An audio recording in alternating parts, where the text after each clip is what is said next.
Hi guys.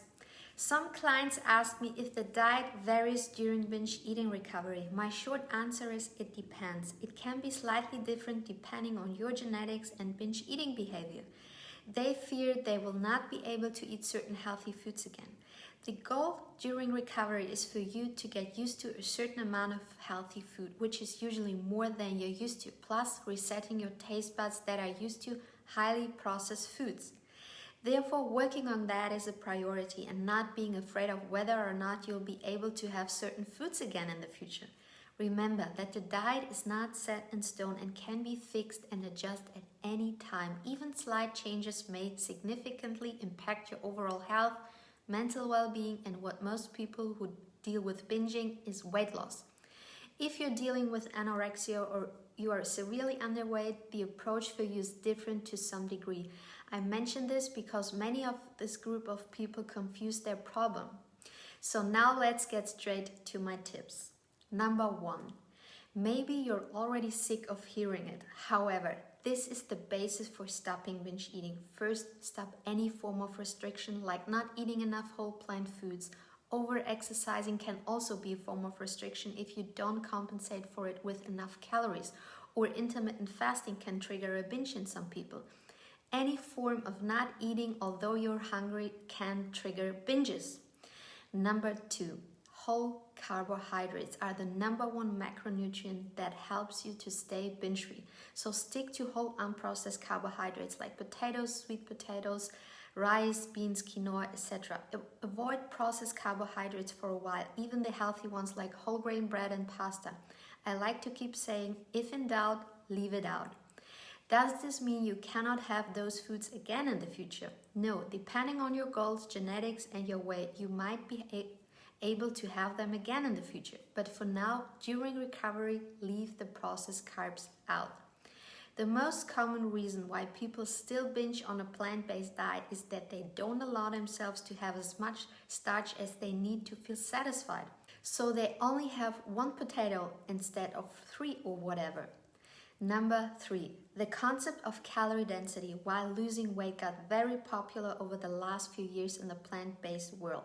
I've noticed that some people try to get as low as possible with their calorie density to lose weight. As a result, some hit an average calorie density of 300 calories per pound.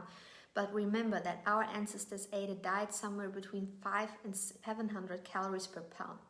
In my initial years on a whole food plant-based diet, I mainly stuck to vegetables, plain white potatoes, and sweet potatoes. Initially, I lost weight doing that. However, after 6 months, I've noticed that I did not get satiated with my meals. So I started eating more potatoes because I always felt as if something was missing. In the end, I gained the weight I initially lost back. I was frustrated. Then I started to reintroduce higher calorie dense plant foods to my diet like beans, oats, and things like half an avocado into my diet. Plus, I decreased the amount of vegetables.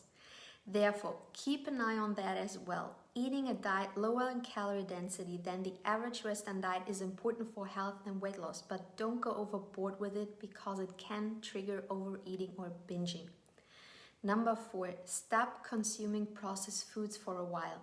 The regular starch solution diet allows things like bread, pasta, a little bit of sweetener, tofu, etc. However, we want to desensitize your taste buds during recovery, so the best thing to do is to focus on unprocessed whole plant foods. Even if you don't have any diet-related problems and you are in doubt if you should or should not eat processed foods, you'll never harm yourself on whole foods, but you might hurt yourself if you eat processed ones. Dr. McDougall's maximum weight loss approach comes closer to the diet you should eat during recovery for a couple of weeks or months. Number 5, make weight loss not your first priority. Get rid of the binges first and the weight loss will follow automatically if you have excess weight to lose. I know that most binge eaters try to lose weight, but this might keep them in the binge and restrict cycle. The exciting thing is that many lose weight without even trying when they stop binging because they stop consuming excess calories during a binge. That's a nice side effect.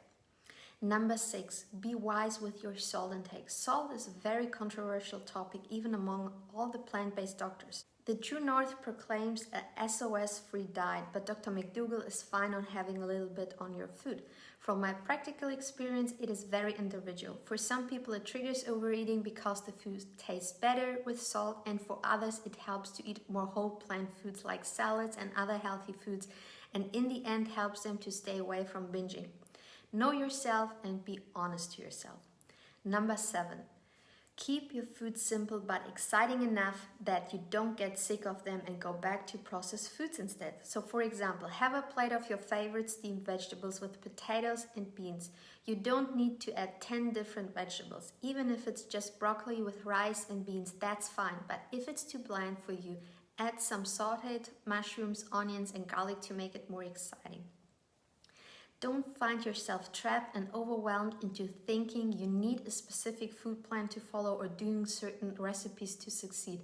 Actually, the most successful people are those who keep it simple and don't overcomplicate their dishes, because it's easily manageable in a busy day-to-day schedule. But don't neglect the satisfaction factor. Balance is key here, guys. Number 8. Stop comparing the amount of food you eat with others. You can get inspiration from others, like what I eat in a day examples, but don't try to copy their exact amount of food.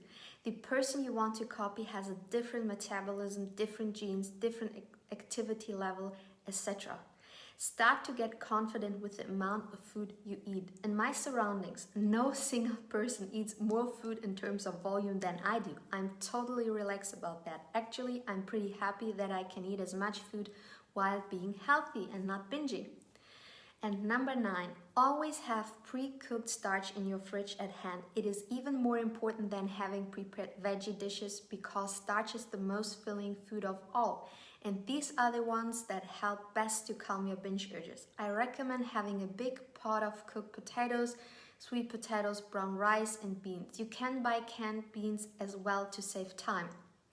Number 10, eat your starches always cooked. Avoid uncooked starches like dried rolled oats. Some people tend to binge on those. Instead, you can have them cooked.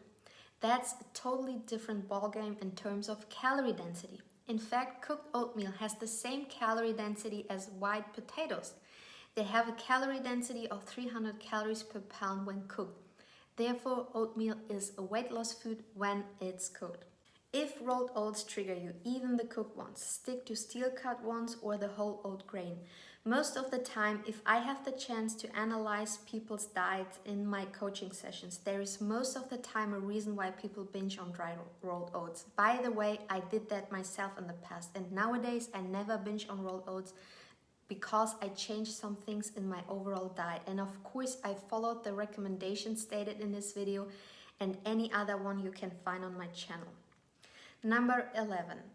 Eat potatoes, especially boiled ones. It's the most filling food in the world and they were a game changer for me while getting rid of binges. Of course, you don't need to have them 3 times a day, but if you have them at one meal, you're already good to go. I have a trick you can do with potatoes before a binge urge occurs. I linked the video down below. If you ask yourself if sweet potatoes do the same, my answer is no. Of course you can have them as well. However, they don't have the same satiety and binge urge suppressing effect as the plain white boiled potato.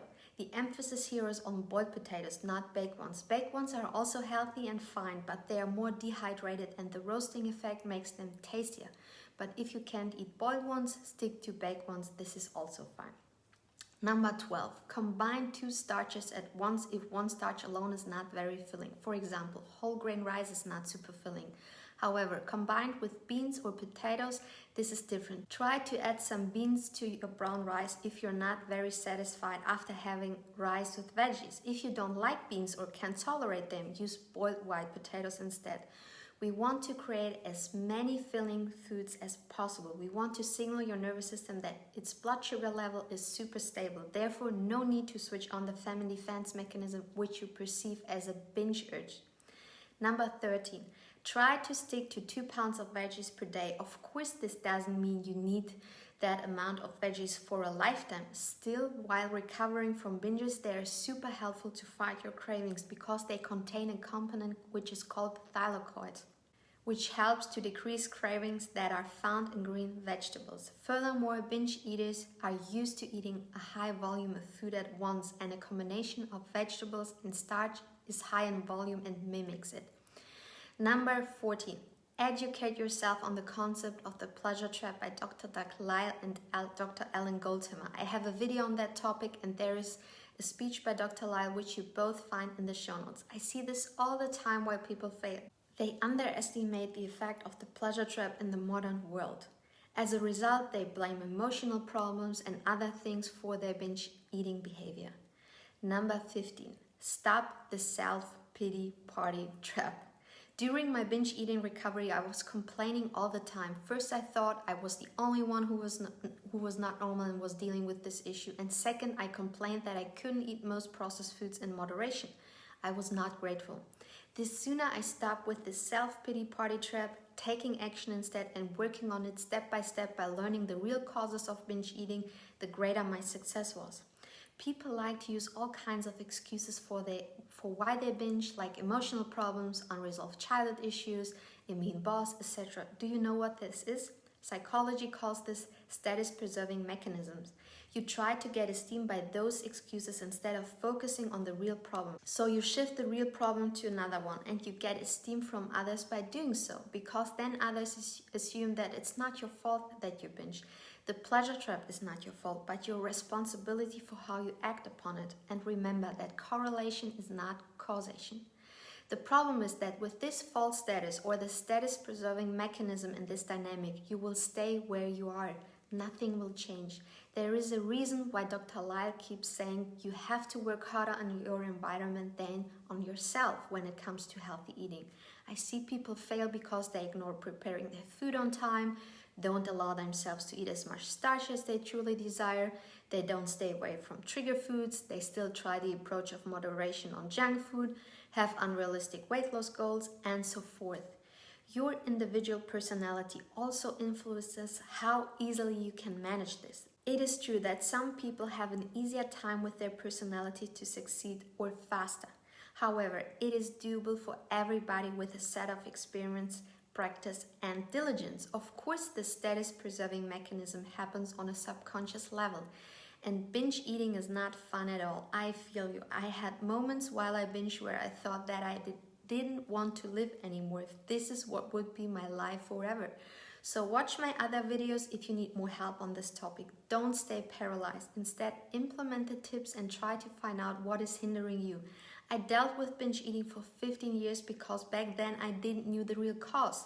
I'm binge free for many years now and also know how great life is without binging. I wish the same for you. If you need more detailed help, I have a comprehensive ebook on binge eating recovery I link in the show notes. So have a great day and see you soon. Bye bye.